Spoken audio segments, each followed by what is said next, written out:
राम राम, हरे कृष्णा। आज हम श्रीहरि संक्षिप्त पद्म पुराण उत्तरखंड में अगला भाग अन्नदान, जलदान, तड़ाग निर्माण, वृक्षारोपण तथा सत्य भाषण आदि की महिमा को जानेंगे। इसमें हम इस भाग में वृक्षारोपण के महत्व को समझेंगे। पद्म पुराण में क्या बताया गया है। अब वृक्ष लगाने के जो लाभ हैं उनका वर्णन सुनो।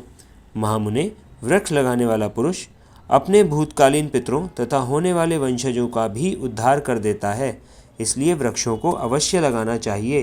वह पुरुष परलोक में जाने पर वहाँ अक्षय लोकों को प्राप्त करता है। वृक्ष अपने फूलों से देवताओं का, पत्तों से पितरों का तथा छाया से समस्त अतिथियों का पूजन करते हैं। किन्नर, यक्ष, राक्षस, देवता, गंधर्व, मानव तथा ऋषि भी वृक्षों का आश्रय लेते हैं। वृक्ष फूल और फलों से युक्त होकर इस लोक में मनुष्यों को तृप्त करते हैं। वे इस लोक और परलोक में भी धर्मतः पुत्र माने गए हैं। जो पोखर के किनारे वृक्ष लगाते, यज्ञ अनुष्ठान करते तथा जो सदा सत्य बोलते हैं, वे कभी स्वर्ग से भ्रष्ट नहीं होते। सत्य ही परम मोक्ष है, सत्य ही उत्तम शास्त्र है। सत्य देवताओं में जागृत रहता है तथा सत्य परम पद है। तप, यज्ञ, पुण्य कर्म, देवर्षि पूजन आदि विधि और विद्या, ये सभी सत्य में प्रतिष्ठित हैं। सत्य ही यज्ञ, दान, मंत्र और सरस्वती देवी हैं। सत्य ही व्रतचर्या है तथा सत्य ही ओमकार है।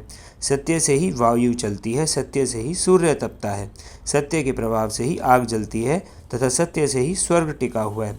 लोक में जो सत्य बोलता है वह सब देवताओं के पूजन तथा संपूर्ण तीर्थों में स्नान करने वाला फल निसंदेह प्राप्त कर लेता है।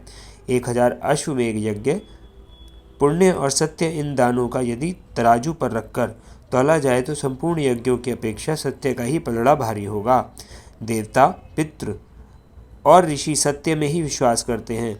सत्य को ही परम धर्म और सत्य को ही परम पद कहते हैं।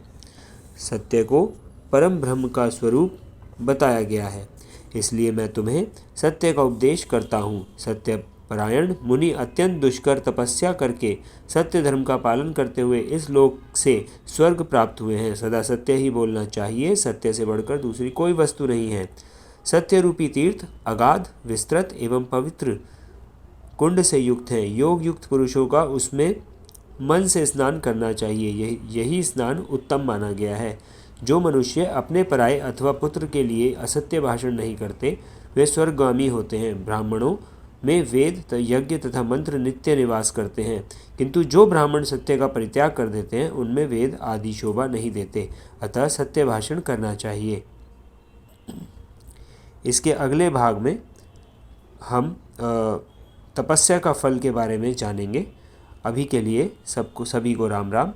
और आपसे एक विनती है, अपने सनातन ग्रंथों के द्वारा अपने सनातन धर्म को जानें, किसी व्हाट्सएप या अन्य यूट्यूब के ज्ञान से ना जानें। आपके जो सनातन ग्रंथ हैं वही आपको सत्य सनातन धर्म का ज्ञान उपलब्ध कराएंगे। धन्यवाद।